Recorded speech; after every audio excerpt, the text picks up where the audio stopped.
Hello everyone, welcome to my YouTube page. I am Justin Horniker, and today we're going to talk NWSL and more specifically the Washington Spirit and the Steve Baldwin ownership situation, which just always comes down to one question.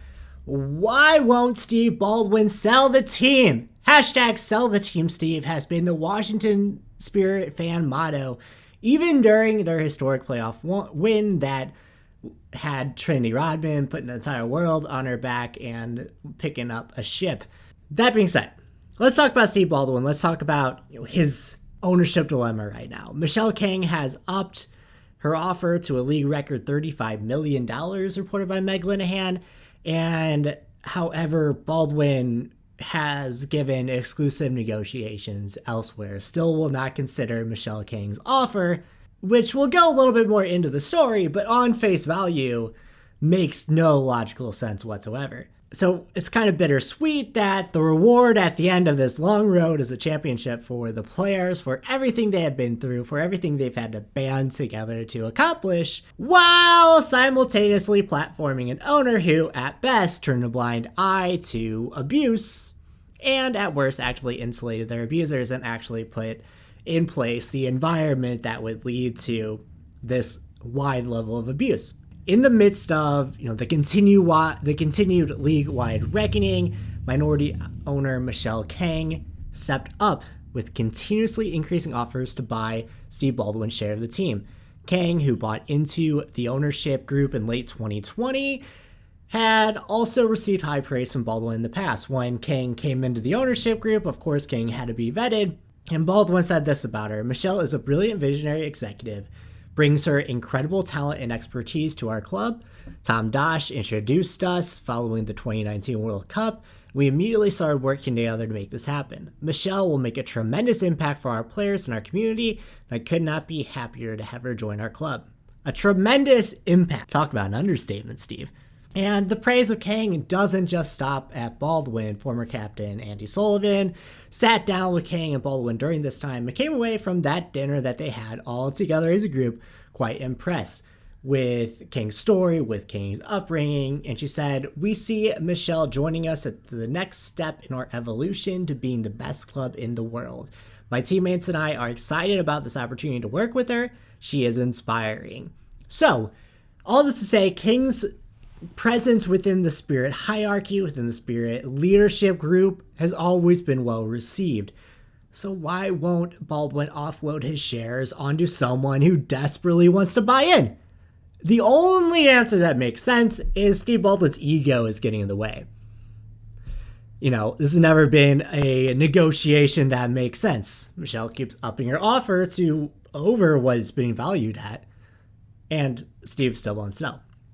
You have a majority owner who is actively hated by his own players, by his own supporter group, his own fans, his own staff, his own league, probably other owners as well, although they would never come forward and say it, and a minority owner who has been championed by the players and supporters through shirts and tifos, all the tifos you saw this year that said, "Sell the team, Steve, sell the team to Michele, Steve, free the Spirit." You have a majority owner who desperately needs to sell a distressed asset, an asset that he distressed himself, but nonetheless a distressed asset, and a minority owner who desperately wants to buy it off his hands for a record fee.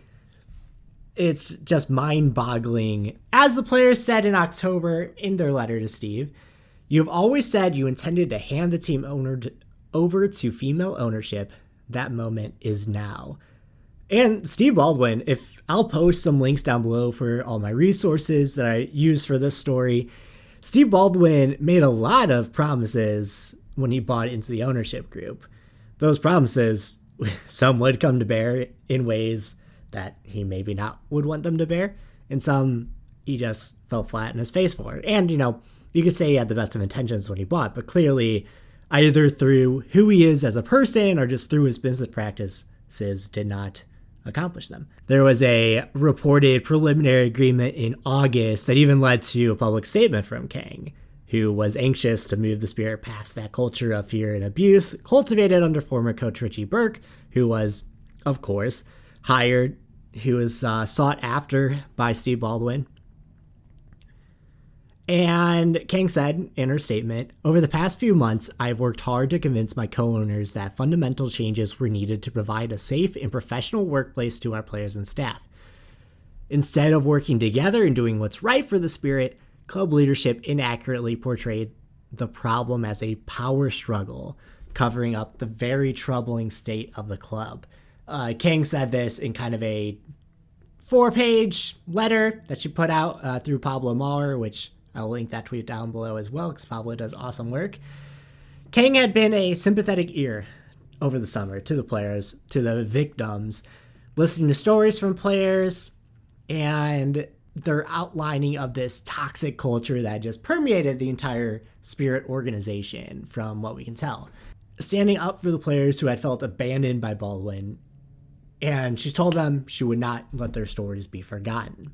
If we were looking at a reason why Steve Baldwin won't sell the club, you can look at Michele Kang's public statements, right?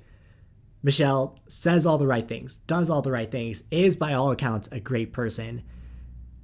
And this shows up Steve Baldwin, who says all the right things, but does not do the right things. And now you have someone who can walk the walk, who has done loads for the Spirit organization already, has so many fantastic credentials in the Washington area and the heights that she would take this team if she could own it.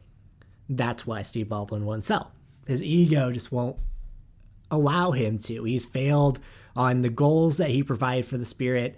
Yeah, they won a championship, but Baldwin shouldn't be able to claim that victory. They won in spite of him, because of him, in spite of him. His failure should live with the words that he used when he bought into the club, when he said, "The highest priority has been to transform the experience players have with the Spirit.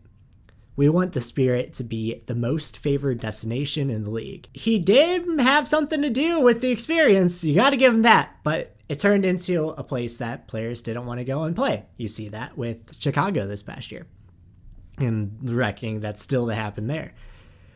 So, he must live with the fact that this culture that he meticulously designed has negatively impacted the lives of his staff, of his players, of his supporters, potentially forever. He has to live with that. He did that.